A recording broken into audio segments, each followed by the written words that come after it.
Hello বন্ধুরা, আজ আমরা আলোচনা করব অতিরিক্ত রাগ কিভাবে কমানো যায়। আমাদের মধ্যে প্রায় কম বেশি সবার মধ্যেই এই প্রবল রাগ দেখা যায় এবং আমরা এটাকে কন্ট্রোল করতে চাইলেও কন্ট্রোল করতে পারি না। তো চলুন আজ আমরা এই রাগকে কিভাবে কন্ট্রোল করতে পারবো দেখে নিই।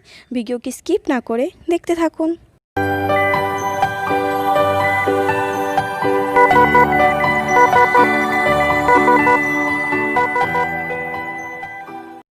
ভগবানের সবথেকে ভালো সৃষ্টি হলো মানুষ।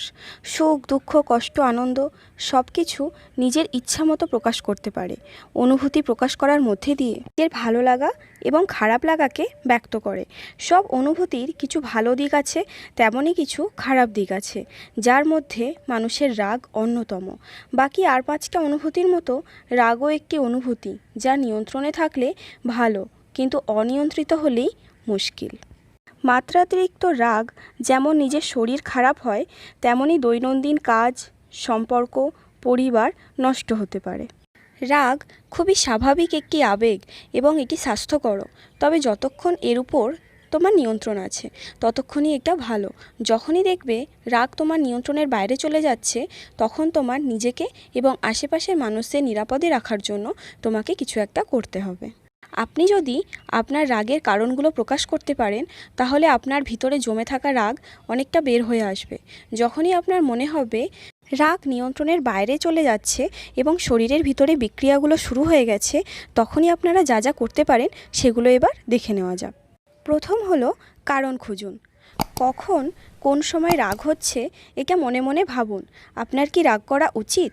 অনেক সময় কারণ খুঁজতে খুঁজতে রাগ প্রশমিত হতে থাকে, কারণ যে কেউ বুঝতে পারে যে তার রাগ করা এখন সমীচীন হচ্ছে কিনা। সেকেন্ড পয়েন্ট হলো বলার আগে ভাবুন। কাউকে রাগের বশবর্তী হয়ে কিছু বলার আগে ভাবুন কি বলছেন, আদৌ সেই কথা আপনার বলা উচিত কিনা, বা যাকে উদ্দেশ্য করছেন তার শোনার কোনো দরকার আছে কিনা। বলার পর আক্ষেপের থেকে ভালো আগে থেকেই ভেবেচিন্তে কথা বলা। নেক্সট হলো সময় নিন। যখনই রাগ হচ্ছে খুব, তখনই সেই রাগ প্রকাশ না করে আগে নিজেকে শান্ত করুন। তারপর আস্তে আস্তে ধীরে ধীরে নিজের রাগকে প্রকাশ করুন, যাতে অনিয়ন্ত্রিত হয়ে আপনার রাগ কাউকে আহত না করে এবং মানসিক বা শারীরিকভাবে ক্ষতি না করে। ব্যায়াম এবং যোগাসন করুন। অবসর সময় একটা সময়ের জন্য ধ্যান করা অভ্যেস করুন। ধ্যান আপনার মন সংযোগ বাড়াতে সাহায্য করে, ফলে আপনার মন ও মস্তিষ্ক রাগের দিক থেকে মন সরিয়ে আপনার বিকাশে সাহায্য করবে। সকালে উঠে শরীরচর্চা করুন। নেক্সট হলো নিজেকে ভাবুন। অনেক সময় আমরা কথা বলতে গিয়ে কাউকে উদ্দেশ্য করে কোনো উদাহরণ দিতে গিয়ে কাউকে ছোট করি বা তার রাগের কারণ হই। চেষ্টা করুন নিজেকে দিয়ে উদাহরণ দেওয়া। আপনি যদি আপনার সমালোচনার কারণ হন, বাকি কেউ আপনাকে ছোট করতে আসবে না। এবার হলো ক্ষমা করতে শিখুন। অমুক লোক অমুক দিন ওই কথা বলেছিল, তার যোগ্য জবাব দেওয়া হয়নি, কিংবা অমুকজন আপনাকে খারাপ কথা বলল, তাই আপনাকেও বলতে হবে, এই অভ্যেস ত্যাগ করুন। ক্ষমা করতে শিখুন মানুষকে, তাহলে নিজের রাগের কারণগুলো কমতে থাকবে।